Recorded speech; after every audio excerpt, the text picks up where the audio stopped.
Crimea had been Russian since 1776 for all intents and purposes, and then the rest of that area that they are now occupying was part of Catherine the Great's new Russia.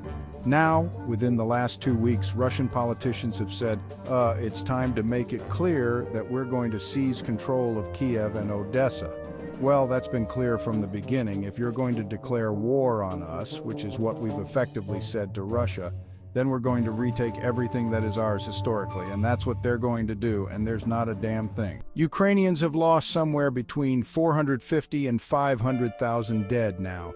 Just to give everyone an understanding of what that means, during World War I, when one of my grandfathers was in the field, we fought for only 110 days, a lot shorter than you did. And in that 110-day period, we lost 318,000 casualties. Of the 318,000 casualties, 110,000 men were dead. That's in 110 days. Now, the Ukrainians have been fighting for less than 2 years, perhaps 19 months, 20 months, and they've lost 500,000 dead. We don't know how many are casualties, but the numbers are overwhelming. The hospitals are full, the numbers of amputees are staggering. A lot of these people are dying on the battlefield because there's no means to evacuate them. If a Ukrainian soldier or the Ukrainian state is broken down. If you want to know what a failed state is, look at Ukraine. Meanwhile, Washington has turned Ukraine into the 51st state, lavishing billions and billions and billions of dollars on the state. We pay for the bureaucracy, for the daily government, for everything that you can imagine. You and other Europeans have contributed to the military side as we have, but we effectively own Ukraine. And Americans have said, this is ridiculous. Why are we doing this? We don't do as much for our own people as we are doing for Ukraine. And then, of course, there is. I've watched over the last few months as the Russians have added 300 kilometers of additional rail line into eastern Ukraine. I've watched the buildup of forces. They are now over 1 million men in the Russian army, and they're going to be even larger over the next few months. This is an unmistakable buildup that has serious consequences for the future of Ukraine. So I think we're going to see the Russians take the territory that we've mentioned, and then they're going to look for someone with common sense in Eastern Europe or Western Europe or Northern Europe to sit down and talk with them so that they could hammer out a solution. Because what the Russians don't want, and this is very clear, they don't want to govern Western Ukraine. Western Ukraine really is different from Russia, and people that have studied it for centuries know that. It's a different heritage, different gene pool. They want nothing to do with it, but they cannot sit by and allow the West, led by the United States, to turn. Now, the last point is very important about the alliance, because I think the NATO alliance is crumbling. You have this facade of stability. It's not stable. The Germans are in terrible turmoil. They've now tried to kill some of their right-of-center politicians. I know it's popular for the neocons and the globalists to refer to the alternative for Germany as radical right. That's absurd. Anybody who's spent time with these people, you know, they're just right-of-center at best. They are ultimately going to wield power in Berlin, and the stops are being pulled out to try and prevent that. It's not going to work. You have a similar phenomenon in France.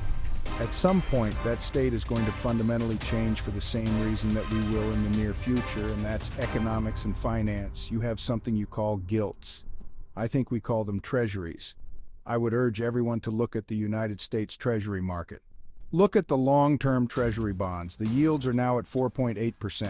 Once they reach 5, I'm reliably told by analysts, our entire financial system could implode. We cannot service the debt. We can't afford it. Remember, there's this old question. When did the British leave India? They left India when the debt-to-GDP ratio after World War II, thanks to Churchill's brilliant strategy, became unsustainable. In what seems almost unrealistic, the Russians have established something we refer to as persistent surveillance.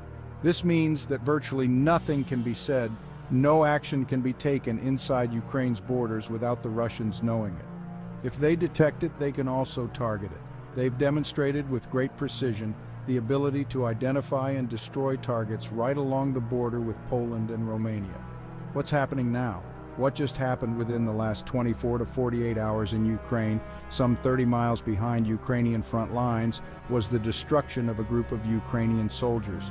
Several hundred of them, along with their US, UK, NATO advisors, were all killed in a strike. You cannot move in that country without being detected, and the Ukrainians have no means of disrupting that capability. These links go between the ground forces and the reconnaissance overhead platforms, terrestrial surveillance platforms. Some of them are unmanned flying vehicles, others are space-based. But this network of surveillance is very difficult to contend with. The Russians have done something else that we in the West have never done well. They've streamlined their command and control to the point where, within a few minutes, a decision can be made matching the right weapon systems, whether they're unmanned or manned, artillery, rockets, missiles, and so forth, against a particular set of targets. We are very service-centric oriented in the United States, and we have too many 4-stars. We have 43 4-stars. We make most Latin banana republics look efficient. These 4-stars fight over turf, and nobody will cooperate with anyone else unless they are benefiting bureaucratically from the action. In other words, we do not have unity of effort. We do not have a unified military command structure. The Russians do. So it's not just a function of they have weapons and they have technology. It's a function of how they've organized to do this. That's what has really destroyed Ukraine. And we very foolishly have encouraged the Ukrainians for months to keep hurling themselves at these Russian defenses. Under the circumstances, Putin made it very clear to his commanders, well, if this is what they want to do, then we'll accommodate them and we'll destroy every Ukrainian force that's thrown against us. Looking at the map, they have to take Odessa. It's absolutely key. I don't think they can really leave that in a neutral state. Would you have a view? Oh yeah, I agree with you completely. If you're sitting in Moscow, you're not going to allow Odessa to be independent of Russia. You have to have control of that place for a whole range of reasons. We haven't even begun to talk about the oil and gas deposits right now in eastern Ukraine, where the majority of Russian troops are sitting waiting to be unleashed. They've got about 350,000 in reserve ready to attack. That area is sitting on top of what many people think is the largest natural gas field in the entire region, including a gas field larger than what you have off the coast of Norway in the North Sea. Then you have the gas field that is underneath the Black Sea. Oil and gas are plenty. There are other mineral deposits and other mining things. So, no, listen, I think it's absolutely true. The funny thing is, Zelensky was asked, well, why not just let the Donetsk and Luhansk provinces in the east that are Russian anyway, they want to be part of Russia, let them become part of Russia. And he said, that would be like giving ourselves cancer. We'll be overwhelmed. We'll never recover. We can't allow a single inch. And then he admitted that they were sitting partially on top of these oil and gas fields. I think that's a foregone conclusion.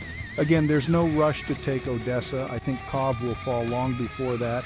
And again, I think you'll see the Russians probably encircle Kov and sit and invite the Ukrainians to attack them, because that's very easy for them to do, and then the Ukrainians can be targeted and destroyed. But eventually they will go up to Zabara. From Zabara south, they will cross the river and the Russians will occupy Odessa. Again, Odessa is originally a Russian city. It was never part of Ukraine. If you go back through the historical maps, if they mean anything, Ukraine starts much further north from the Black Sea. The area that we're talking about along the Black Sea was historically Mongolian and Tatar, and before that, I suppose you could say Scythians lived there or somebody else. But the bottom line is that it was never really part of Ukraine, and that's the area that Catherine the Great chose because it was very lightly populated, and she called it New Russia. And that's what the Russians continually talk about, and they're not wrong. So I think, yes, Odessa is without question going to be in Russian hands in the near future, and Kov, of course, would be on their flank. Speaking of the implication of the weather, because it's now October, can they invest Kov, or do they have to wait for the freeze, which didn't come last year?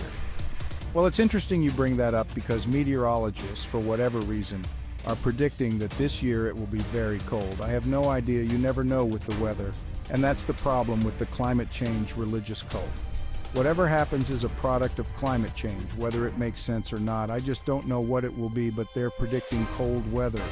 On the other hand, they are now out of the very dense terrain in the south of Ukraine, dense in a sense of hilly, swampy, and so forth, and moving into areas where there are more passable secondary roads. So I think if they want to move, they'll be able to do it, and I think they can go further faster now because, frankly, there won't be much out there to oppose them. We'll have to see. Again, you know, I've been told repeatedly that whatever the Russian generals are told to do, they're going to do it, regardless of the difficulty involved. And that's what happened at the beginning of this thing. There was this very remarkable small Russian force that had been designed for homeland defense, And suddenly by April, May, June, they realized they were up against a full-fledged war, and they had to dramatically expand it, modernize it, reorganize it. They've done it. And that force now is probably the most lethal ground force that we've seen in Europe since the early 1980s.